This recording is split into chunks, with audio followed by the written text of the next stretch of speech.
On the 15th of June, the lockdown restrictions will be relaxed and all retail premises can open. This means that non-essential shops such as clothes, books, electrical and furniture shops that were closed or open for collection and delivery only can now open to the public to enter and browse. Reopening on the 15th is dependent on you being able to keep your customers safe and not contribute to the spread of COVID-19.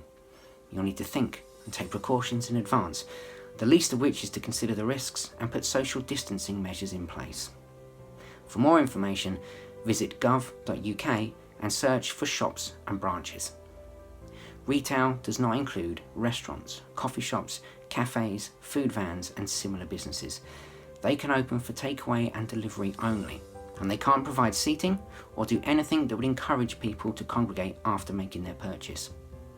Gyms, barbers, hairdressers, salons, nail bars and similar businesses, as well as hotels, B&Bs and holiday lets must remain closed for now.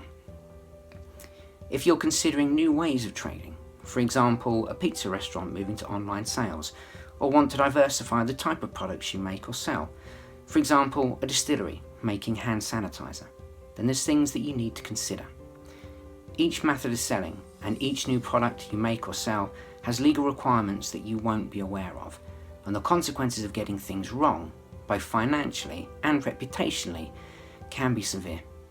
Kent County Council's team of Trading Standards Business Advisors can help you navigate this minefield so you trade legally, fairly and protect your business. All our advice on COVID-related problems is free of charge, so please contact us via the link on the screen and we'll do what we can to help.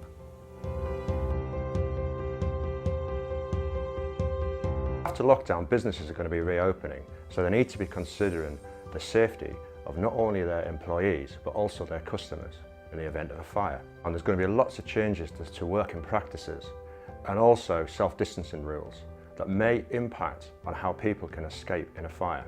The fire service has prepared a checklist to help people to get ready after lockdown. This includes reviewing your risk assessment.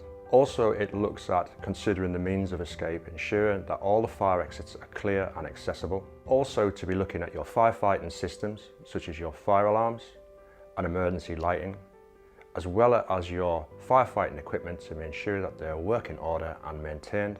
And also to be thinking about your housekeeping, not storing too much material or making sure that it's not being stored near fire exits, and training all staff in the new changes so they can get out in the event of a fire and know what to do.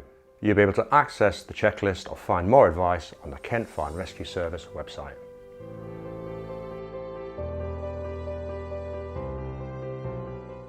I appreciate that if you're planning to open your retail premises soon, there may seem like many things you need to think about.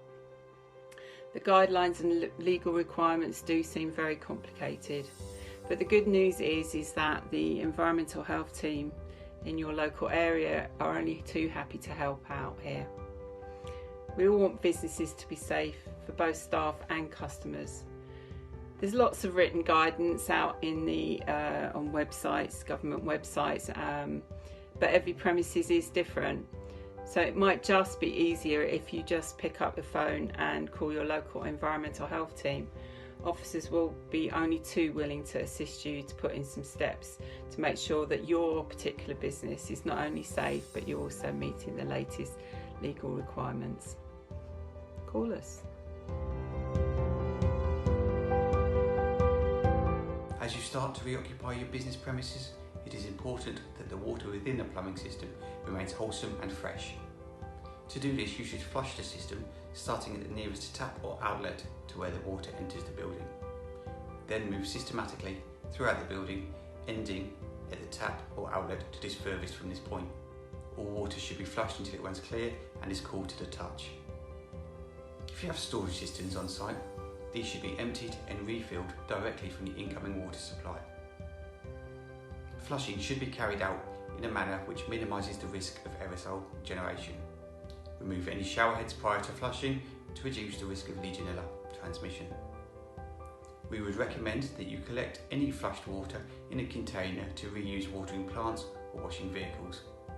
No matter what the weather, it is important to use water wisely.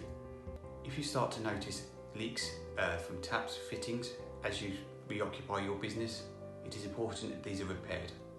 If you're unsure how to do so, please contact one of your local plumbers from the WaterSafe register. You can find your local plumber at watersafe.org.uk.